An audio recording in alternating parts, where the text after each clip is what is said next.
L'explosion de langue de vipère.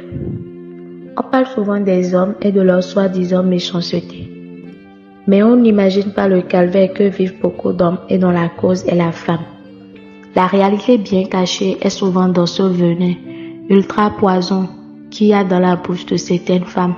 Véritables psychopathes, ces femmes à la colère facile et au verbe acide qui débitent amertume et agressivité.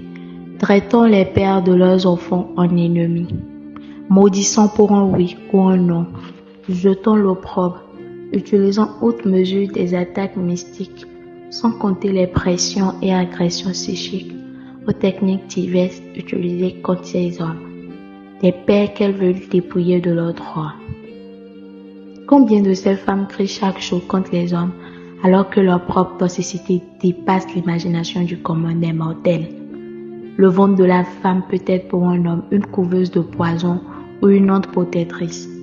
Cela est inscrit dans nos gènes spirituels africains, de sorte que, comme j'aime le rappeler, dans nos traditions, quand un homme échoue dans la vie, on regarde sa femme et sa mère et on les pointe du doigt d'avoir nourri un ventre sale à l'égard de cet homme, fils et époux.